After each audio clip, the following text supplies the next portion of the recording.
contre l'hôtel Corinthia à Tripoli en Libye. Le bilan fait état de plusieurs morts et de nombreux blessés.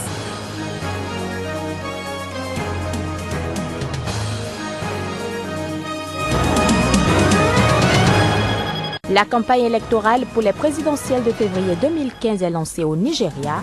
Les communautés nigérianes des pays de l'Afrique de l'Ouest telles que le Ghana sont aussi courtisées.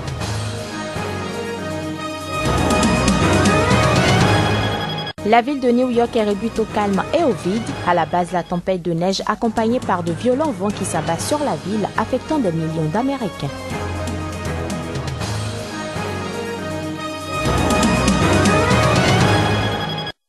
Bonsoir à toutes et à tous et bienvenue dans cette édition.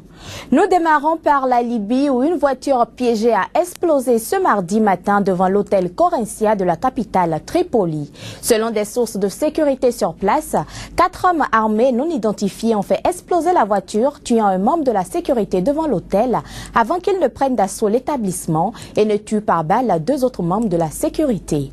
Au moins 5 étrangers ont été tués par balle par les hommes armés. Au total, 9 personnes ont été tuées dans l'attaque qui a été revendiquée par le groupe djihadiste État islamique.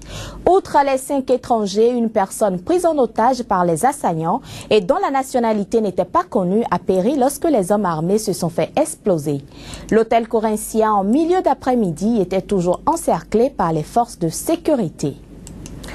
En Égypte, la police a arrêté 516 partisans des frères musulmans, la confrérie islamiste interdite dans le pays. C'était dimanche dernier lors des heurts entre policiers et manifestants rassemblés à l'occasion de l'anniversaire de la révolte de 2011. Au lendemain des heurts ayant pratiquement ramené l'Égypte 4 ans en arrière, toutes sortes de chiffres sont communiqués au sujet des dégâts matériels et des pertes en vies humaines. Les autorités du pays ont alors décidé de couper court aux spéculations qui fusent de toutes parts, communiquer les chiffres officiels. Si le bilan matériel crève presque les yeux, on ne peut en dire de même du bilan humain. Le principal orateur y accordera davantage du prix. Hier, nous en avons annoncé 18. Le nombre a augmenté à cause des blessés. Il y en a maintenant 23, 97 blessés, 56 sont sortis de l'hôpital et 41 toujours sous traitement. En croit Mohamed Ibrahim, le ministre de l'Intérieur, les principaux instigateurs de ces exactions se retrouvent désormais, pour la plupart, aux mains de la police pour répondre de leurs actes. Nous avons réussi hier à arrêter 516 éléments du groupe des frères musulmans qui étaient impliqués dans des tirs de munitions, des installations d'explosifs et des bombes dans des bâtiments.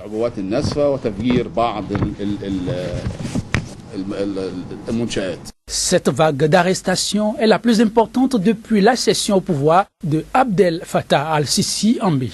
Le président Sisi est régulièrement accusé d'avoir instauré un régime encore plus répressif que celui de Moubarak. Mais l'homme n'est pas inquiété outre mesure. Il jouit jusqu'alors d'une forte popularité auprès d'une grande partie de l'opinion publique. Au Nigeria, la campagne électorale dans le cadre des prochaines élections présidentielles de février 2015 est lancée. Elle a également démarré dans les pays d'Afrique de l'Ouest où séjournent de fortes communautés nigérianes. Au Ghana, par exemple, les candidats tentent de séduire des quelques 4 millions de résidents nigériens de la capitale Accra à grand renfort d'affiches électorales. Reportage. Les prochaines élections générales au Nigeria suscitent beaucoup d'engouement, même à l'extérieur du pays. Dans chacun des états-majors, c'est la grande mobilisation pour sonner le rassemblement des électeurs ressortissants nigérians dans les pays limitrophes. Pendant que l'opposition nigériane préfère orienter sa campagne en destination des électeurs à l'intérieur du Nigeria, le camp du président candidat Goodluck Jonathan, candidat à sa réélection, s'active pour accroître sa visibilité au Ghana par exemple, deuxième pays anglophone le plus peuplé en Afrique de l'Ouest, où vivent environ 4 millions d'électeurs potentiels. Certains se sont organisés à travers des associations à l'image de celle-ci, le groupe pour la transformation du Nigeria, qui compte activement prendre part à ce scrutin. Aujourd'hui, nous inaugurons le groupe des ambassadeurs de la transformation du Nigeria qui représente Un bon leadership et une bonne gouvernance. Nous inaugurons le bureau ghanéen en soutien à notre bon président Goodluck Jonathan. Nous allons tous voter aux élections de février. Nous avons tous nos cartes d'électeurs. Une fois l'inauguration passée, nous partirons au Nigeria pour participer au vote. Aujourd'hui, le gouvernement nigérien n'a pas réussi à faire voter la diaspora nigériane. Que 4 millions d'entre nous ne participent pas à cette élection, ce n'est pas une bonne chose. Donc nous voulons mobiliser ce peuple pour qu'il participe aux élections chez nous. Le combat pour la conquête du fauteuil présidentiel au Nigeria s'annonce donc très serré entre les candidats Muhammadu Buhari et Goodluck Jonathan. Le verdict des urnes au soir du 14 février est donc très attendu. Le projet de loi sur les réformes constitutionnelles introduit par l'opposition et le gouvernement à l'Assemblée nationale togolaise ne sont pas encore votés. En cette veille de l'élection présidentielle, l'opposition qui exige ces réformes avant toute opération électorale semble être divisée sur la procédure mise en œuvre pour espérer le vote de ce projet au Parlement. Selon le président de l'organisation pour bâtir dans l'Union un Togo solidaire, le parti de l'opposition dirigé par l'ancien Premier ministre et ancien président de l'Assemblée nationale, le professeur Gabriel Agbeyome Kodjo, les marches et le refus d'un consensus ne sont pas la solution pour arriver au vote de ces réformes. Suivons ici les explications d'Agbeyome Kodjo sur des propos recueillis par Ferdinand Kouvi, le correspondant de Sika TV au Togo. Sur le principe, la formation politique que j'ai l'honneur donc de diriger est favorable à la limitation des mandats et également donc au retour du scrutin uninominal majoritaire à 2 tours, qui sont 2 éléments, je dirais, fondamentaux, inscrits dans la Constitution non modifiée du 27 septembre 1992. Mais il faut savoir raison garder. Il ne faut pas oublier qu'il y a une disposition au niveau de la CEDEAO qui stipule qu'à 6 mois des élections, aucune disposition ne peut être prise, donc qui touche à l'organisation des élections si elle ne procède d'un consensus au niveau de la classe politique. Donc c'est le manque de consensus aujourd'hui à l'Assemblée nationale qui fait que les problèmes donc liés donc aux réformes traînent. Mais je dis, la politique aussi, c'est une question de rapport de force. Le parti au pouvoir est majoritaire à l'Assemblée nationale. Si l'opposition parlementaire qui porte les aspirations profondes du peuple togolais, tendant donc à la limitation du mandat et au retour donc du mode de scrutin uninominal à 2 tours, je dis donc que cette opposition parlementaire doit faire des concessions pour que ces réformes puissent voir le jour. Mais nous sommes sidérés, nous sommes revulsés par l'intransigeance donc de cette opposition parlementaire qui ne comprend pas que dans une discussion, il faut accepter de perdre un peu pour faire triompher la cause qu'on défend. D'abord, il faut partir du principe sans lequel la loi n'est pas rétroactive. Et donc à partir de ce moment-là, nous suggérons, et nous l'avons fait savoir, qu'il serait bien, aussi bien pour la classe politique de l'opposition que pour l'ensemble du pays, que les réformes portant limitation de mandat interviennent avant le prochain scrutin. Si ces réformes intervenaient après donc le prochain scrutin, eh bien donc le parti au pouvoir peut estimer que, en tout cas, son champion peut disposer encore de 2 mandats de 5 ans. Toujours au Togo, les opérations de révision des listes électorales pour la présidentielle de mars 2015 ont démarré le 20 janvier dernier. Ces opérations drainent pour le moment peu de monde à Lomé, la capitale. On note par ailleurs l'absence des observateurs et des représentants des partis politiques dans les bureaux de recensement. Les images. Lancé le 20 janvier dernier par le président de la Commission électorale nationale indépendante, les opérations de révision des listes électorales au Togo n'ont pas connu d'affluence au cours des premières journées à Lomé. C'est ma première fois de venir m'inscrire sur la liste électorale. C'est la première fois d'ailleurs que je fais ma carte d'électeur. Il n'y a pas beaucoup de personnes. Lorsque je me suis inscrit, Lorsqu'on a tout fait, j'ai pris ma carte et je suis parti.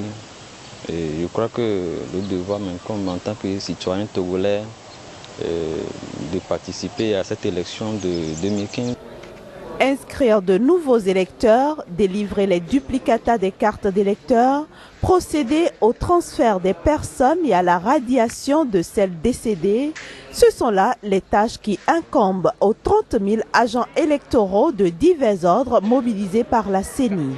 Ici, au lycée de Tokoin, les opérations se déroulent normalement dans les 3 bureaux de vote parcourus vendredi. Il y a un bon nombre qui était déjà enrôlés. Donc cette fois-ci, ce sont les questions de perte qui nous font enrôler maintenant. Sans quoi il n'y a pas de problème. On a pu enregistrer 5 personnes pour le premier jour. Le deuxième jour, nous avons fait jusqu'à 19. Et aujourd'hui, les gens continuent par arriver. Surtout les nouveaux inscrits arrivent et certains arrivent, c'est les transferts. Ils étaient enregistrés ailleurs, à l'intérieur du pays, ils sont maintenant à Lomé. Prévu pour durer 6 jours dans la première zone qui regroupe le Grand Lomé et les préfectures environnantes, les opérations de mise à jour du fichier électoral au Togo dans le cadre de l'élection présidentielle de 2015 prendront fin le 26 février prochain. Ponts et tunnels fermés, transport en commun arrêté, circulation interdite. New York, la ville qui ne dort jamais, tourne au ralenti en raison d'une tempête de neige contre laquelle les autorités ont utilisé les grands moyens. Les détails.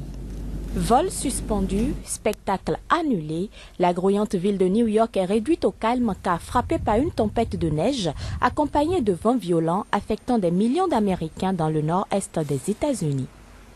Un avis de blizzard était en place dans 7 États du nord-est, dont celui de New York.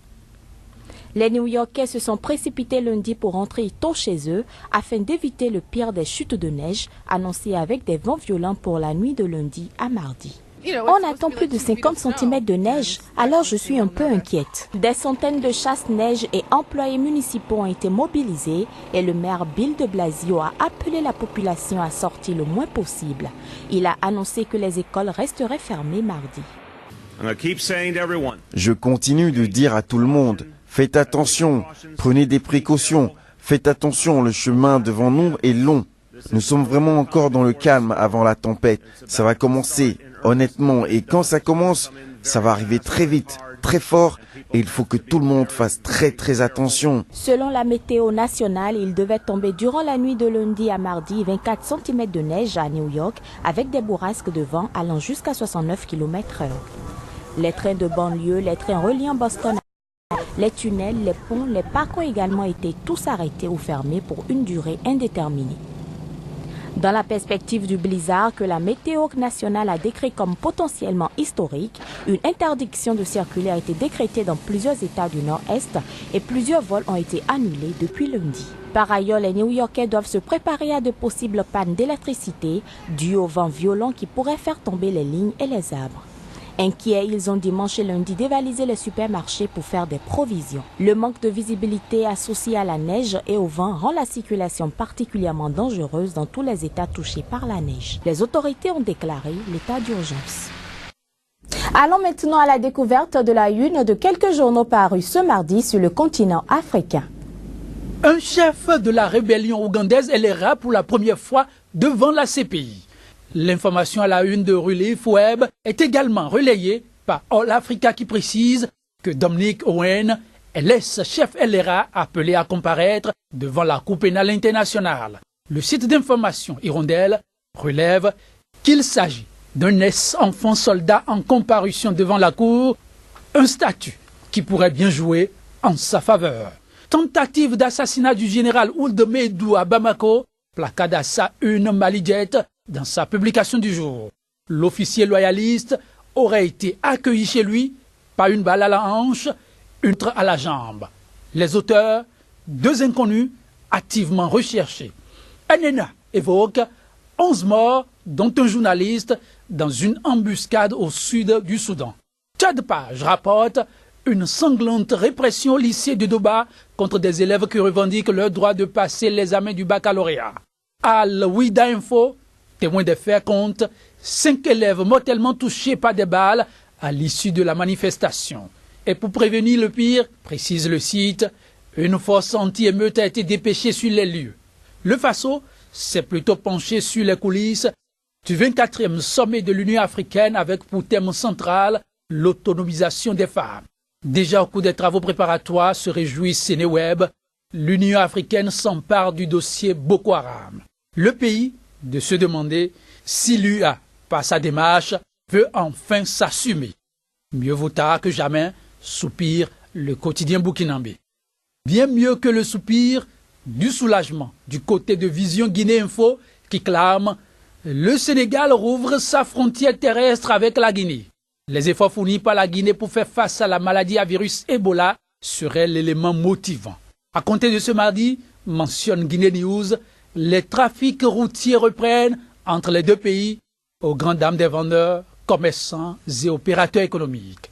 Radio Okapi lève un coin de voile sur la CAN 2015 en cours et constate que la RDC a obtenu son billet pour les quarts de finale.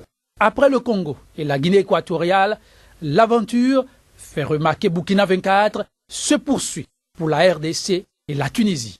Aventure continuelle aussi entre vous et nous. Pas sur le rectangle vert, mais sur Sika. Merci pour la fidélité. À demain. Ce sera tout pour cette édition. Merci pour votre attention. Au revoir.